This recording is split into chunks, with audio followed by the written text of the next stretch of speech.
الحمد لله رب العالمين الصلاة والسلام على رسوله الكريم وعلى آله وصحبه أجمعين وعلى من تبعهم بإحسان إلى يوم الدين ما بعد. وعن أبي هريرة رضي الله عنه قال قال رسول الله صلى الله عليه وسلم: سبعة يظلهم الله في ظله يوم لا ظل إلا ظله: إمام عادل، وشاب نشأ في عبادة الله، ورجل قلبه معلق بالمساجد، ورجلان تحابا في الله اجتمعا عليه وتفرقا عليه، ورجل دعته امرأة ذات منصب وجمال قال إني أخاف الله، ورجل تصدق بصدقة فأخفاها حتى لا تعلم شماله ما تنفق يمينه، ورجل ذكر الله خاليا ففاضت عيناه. متفق عليه.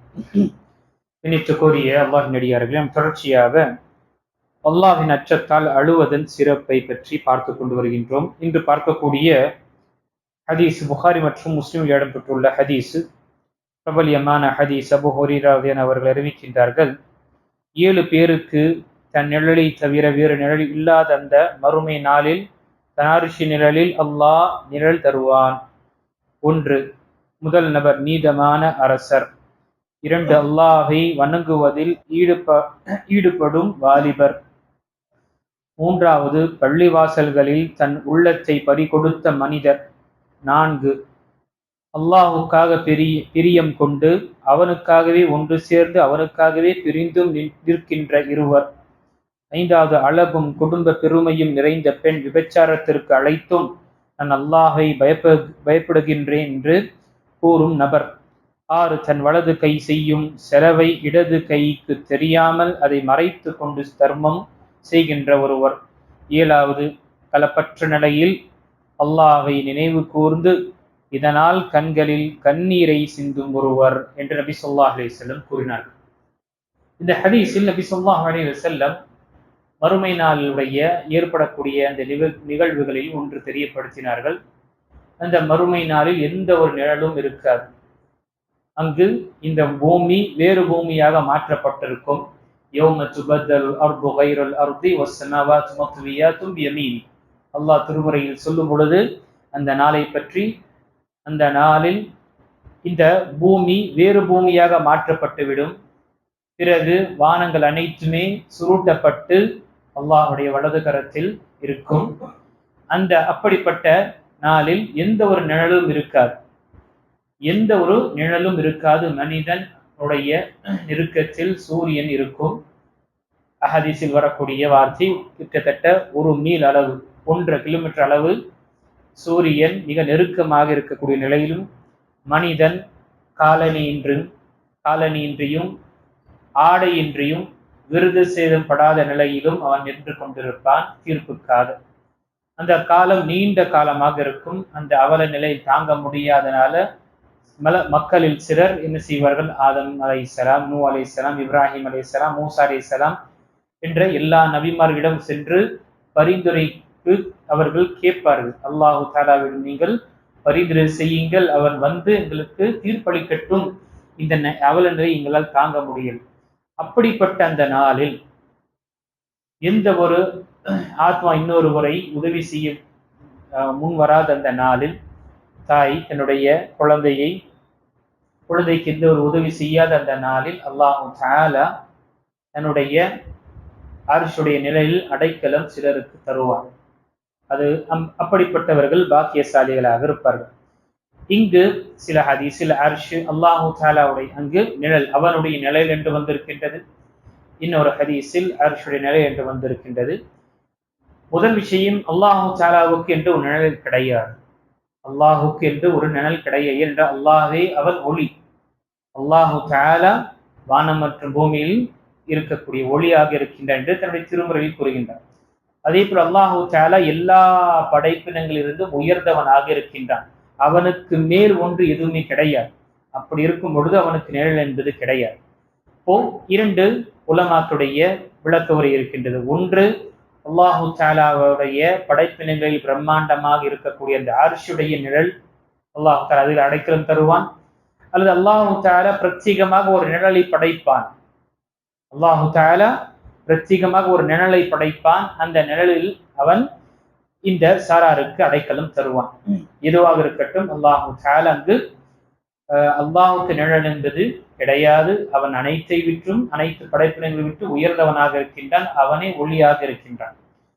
அல்லாஹு தஆலாவுடைய அர்ஷின் நிழலில் அடைக்கலம் பெறக்கூடியவர்களை பார்க்கும் பொழுது இங்கு இந்த ஹதீஸுடைய கடைசி வார்த்தையில் தான் நம்முடைய தலைப்பின் தொடர்பாக இருக்கின்றது. முதல் நபர் பார்க்கும் பொழுது நீதமான அரசர். நீதமான அரசருக்கு அல்லாஹு தஆலா அடைக்கலம் தருவான். ஏன்? அவன் நாடினால் அநியாயம் செய்வதற்கு அவனுக்கு சக்தி உள்ளது.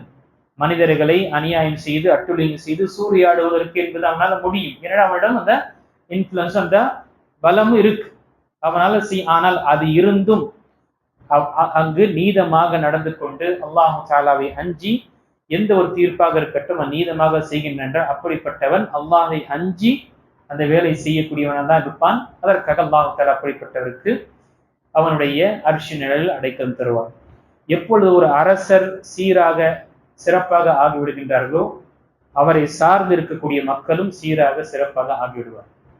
எப்பொழுது அந்த அரசன் கொடுங்கோலனாகவோ அல்லது அநியாயக்காரனாக இருப்பானோ இருக்கக்கூடிய மக்களுக்கு எப்பொழுதுமே குழப்பமும் பிரச்சனைகள் இருந்து கொண்டிருக்கும். அந்த பிரச்சனை ஒருவருக்கு ஒருவர் அடித்துக் கொண்டும் ஒருவருக்கு ஒருவர் சேதப்படுத்தி கொண்ட நிலையிலும் அங்க பூமியில் ஒரு அமைதி என்று நிலவார்.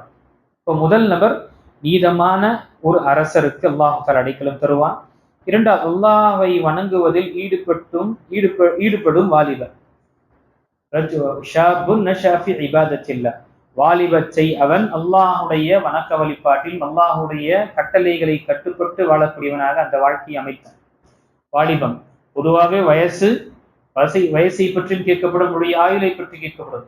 பிரத்யேகமாக அந்த வாலிபத்துவத்தை பற்றி கேட்கப்படும். நீ எங்கு அதை செலவழித்தாய் என்று, எங்கு அதை வீணடித்தாய் என்று அல்லாஹு தஆலா கேட்பான். ஹதீஸில் வரக்கூடிய 5 கேள்விகளில் மனிதன் அதற்கு பதில் சொல்லாத வரை அவனுடைய கால் அடி அவன் எடுத்து வைக்க முடியாது. அதில் ஒன்று அன் உம்ரிஹி ஃபீமா அஃப்னா வ அன் ஷபாபிஹி ஃபீமா அப்லா. உன்னுடைய ஆயுளை நீ எங்கு கழித்தாய், உன்னுடைய வாலிபத்தை, உன்னுடைய யூத் ஏஜை நீ எங்கு வீணடித்தாய் என்று கேட்கப்படும். அப்போ இங்கு மனிதன் அந்த வாலிபன் அல்லாஹ் தஆலாவுடைய வணக்க வழிபாட்டின் கட்டளை பூர்த்தி செய்வதில் தன்னுடைய வாலிபத்தை அவன் சீராக ஆக்கினான் என்றால் அப்படிப்பட்டவர்களுக்கும் அல்லாஹ் தஆலா அந்த அர்ஷின் நிலையில் அடைக்கலம் தருகின்றான். மூன்றாவது, பள்ளிவாசலில் தன் உள்ளத்தை பறிகொடுத்த மனிதர். என்ன அர்த்தம் இங்கு? ரஜுலுன் கல்புஹு முஅல்லகும் பில் மசாஜித். எப்பொழுதுமே பள்ளியுடைய தொடர்பே இருந்து கொண்டிருக்கக்கூடிய, ஒரு தொழுகை முடித்து விட்டு தன்னுடைய வீட்டுக்கு செல்லட்டும், தன்னுடைய தொழிலுக்கு செல்லட்டும், தன்னுடைய வியாபாரத்திற்கு செல்லட்டும், அவன் தன் தொழுகை எப்பொழுது இருக்கும் என்று காத்து கொண்டிருப்பான். அதான் ஆன பிறகு அவன் பள்ளிவாசலுக்கு பக்கம் வருவதற்காக விரைவாக அவன் முயற்சி செய்வான். அடுத்த தொழுகை இப்படி என்று அல்லாஹு தஆலாவுடைய இந்த ஆலயத்துடன் தொடர்பு வைப்பான். இந்த பள்ளிவாசலில் தொடர்பு வைப்பது என்பது நமக்கு ரீசார்ஜ், நம்முடைய உள்ளத்திற்கு ரீசார்ஜ் செய்வது போல். நம்முடைய போனுக்கு பேட்டரி லோ ஆயிடுச்சுன்னா நம்ம ரீசார்ஜ் செய்யணும். நம்முடைய உள்ளத்திலும் சில விஷயங்கள் மாசுபடித்து உள்ளத்தில் அந்த ஈமானை பலவீனமாக்கக்கூடிய நிறைய விஷயங்கள் நம்ம மேற்கொள்கின்றோம். அதற்கெல்லாம் நமக்கு ரீசார்ஜ் தேவை அல்லாஹ்வுடைய இல்லத்தில் வருவதுதான். அப்போ நம்முடைய தொடர்புகள் எவ்வளவு பள்ளிவாசலுடைய தொடர்பு இருக்குமோ அந்த நம்முடைய உள்ளமும் அவ்வளவு உற்சாகமாகவும் மிகவும் ஒரு சிறந்த ஒரு நிலையில் இருக்கும். அதே போல பள்ளிவாசலுடைய தொடர்பு வைப்பது என்பது என்ன அர்த்தம்? வந்து தூங்குவதா அல்லது வந்து கழிவறையை பயன்படுத்தி செல்வதா? இல்லை என்று பள்ளிவாசலுடைய தொடர்பு கொள்வது என்பது இபாதத்தில் ஈடுபாடு வைக்கக்கூடியவர். பள்ளிவாசலில் தங்கி கொண்டும் அவர் தன்னுடைய வேலையை செய்கின்றார் என்றால் அது எந்த ஒரு தொடர்பு பிரயோஜனம் கிடையாது. அதே பள்ளிவாசல் இருக்கக்கூடியவர் அந்த பள்ளிவாசலத்துடைய கண்ணியத்தை உணர்ந்து அதில் இபாதத்துடைய விஷயங்களில் ஈடுபாடு கொண்டு ஹராமான விஷயத்தில் தடுத்து கொண்டு வெளியே வீணான விஷயங்கள் செய்யக்கூடிய மனிதன் இங்கு பள்ளிவாசல் என்று வரும் பொழுது அந்த அனைத்து விஷயத்தை ஒழுக்கத்தை பேணுகின்ற என்றால் அதுவும் அல்லாஹ் தஆலாவுடைய இபாதத்தில் அடங்கும். நான்காவது நபர் அல்லாஹுக்காக பிரியம் கொண்டு நேசம் கொண்டு அவனுக்காக ஒன்று சேர்ந்து அவனுக்காக பிரிந்தும் இருக்கின்ற இருவர்.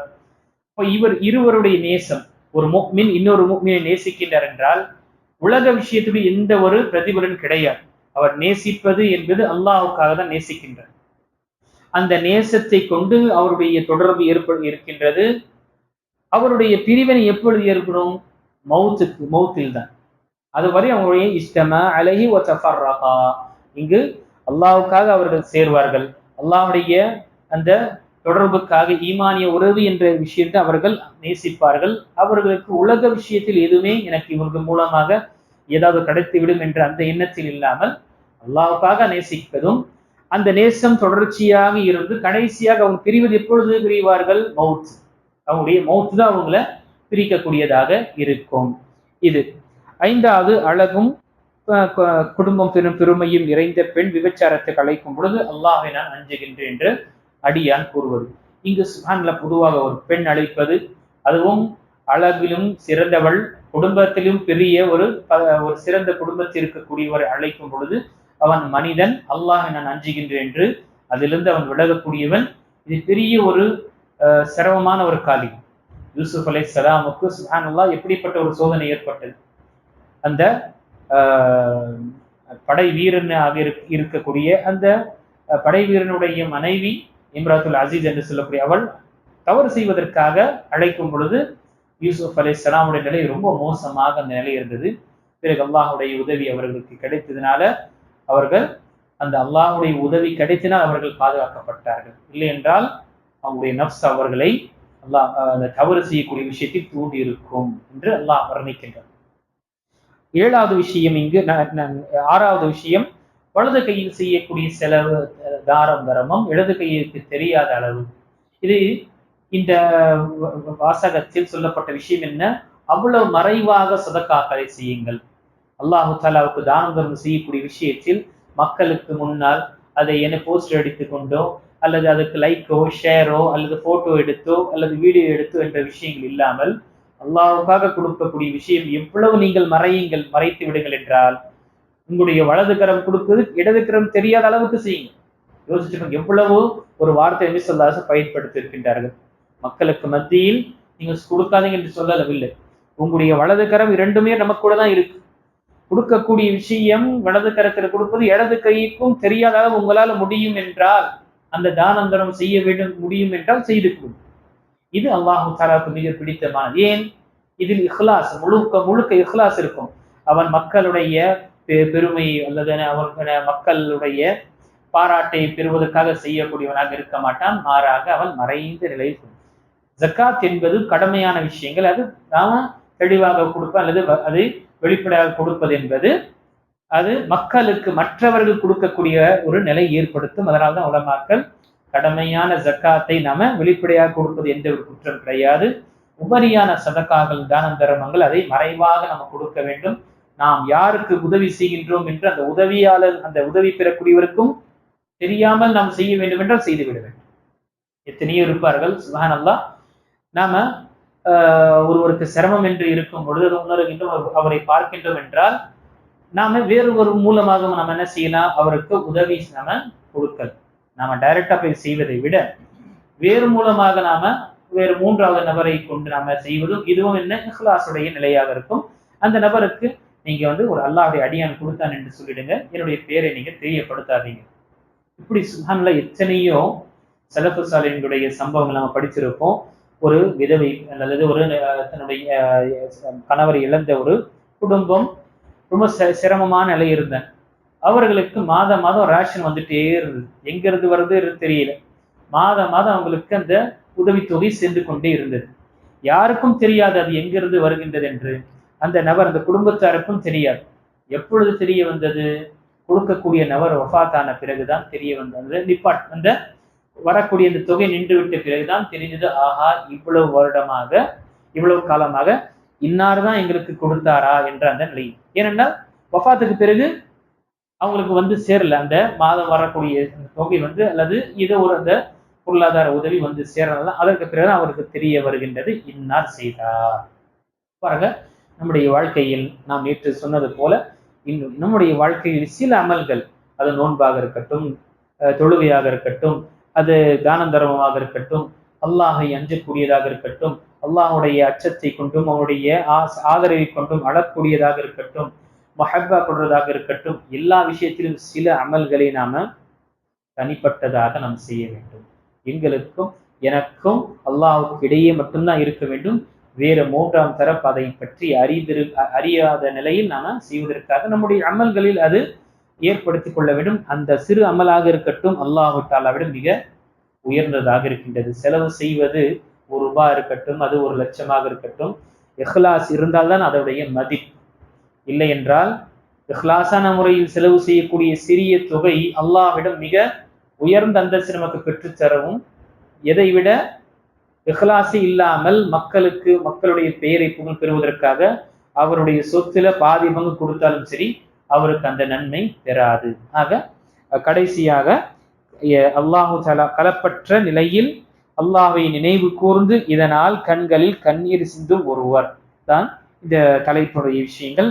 நிறைய விஷயங்கள் நாம் பார்த்தோம். நம்முடைய வாழ்க்கையிலும் அல்லாஹு தஆலாவுடைய அச்சத்தை கொண்டு தனிமையில் நாம் நம்முடைய உள்ளத்தை முழுமையாக களப்பற்றதாக, என்ன அர்த்தம், எந்த ஒரு சிந்தனை இல்லாமல், உலக சிந்தனை, இந்த சிந்தனை, அந்த சிந்தனை எதுவுமே இல்லாமல் அல்லாஹு தஆலாவை பற்றி நினைத்து, அல்லாஹு தஆலா நமக்கு கொடுத்த அருளை பற்றி நினைத்து நாம் எப்படி அவனை நன்றியுள்ள அடியானாக இருக்கின்றேன் என்று உணர்ந்து நாம் செய்யணும்.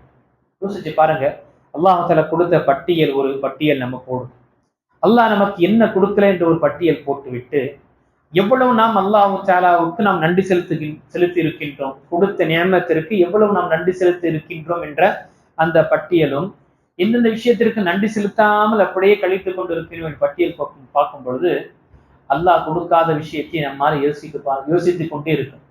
என்னதான் கொடுக்கல, எல்லாமே கொடுத்திருக்கான், என்னதான் கொடுக்கல, எல்லாமே கொடுத்திருக்கான். ஆனால் நன்றி செலுத்தக்கூடிய விஷயத்தில் எவ்வளவு நன்றி செலுத்தினாய் என்றால் மிகவும் ஒரு அரிதான ஒரு விஷயம், அல்லது மிகவும் குறைவாக தான் நம்முடைய பட்டியல்ல வந்திருக்கும். இல்லைன்னா அதிகப்படியாக நம்ம என்ன இருக்கிறோம், அல்லாஹு தஆலா கொடுத்த அருளை சரியாக பயன்படுத்துவோம் இல்லை, அதற்கு நாம சரியான முறையில் நன்றி செலுத்தாத நிலையில் இருக்கின்றோம். அல்லாஹ் பாதுகாக்க வேண்டும். ஆக இந்த ஹதீஸை நீண்ட நேரம் எடுத்து விட்டேன். இந்த நீண்ட ஹதீஸுடைய விஷயம் விளக்க உரையினால் குறிப்பாக நம்முடைய வாழ்க்கையில் சில பிரத்யேகமான அமல்கள் நமக்கும் அல்லாஹுக்கு இடையே மட்டுமே வைப்பதற்காக முயற்சி செய்ய வேண்டும். அல்லாஹ் தஆலா அப்படிப்பட்ட பாக்கியத்தை நமக்கு கொடுத்தருள்வான்.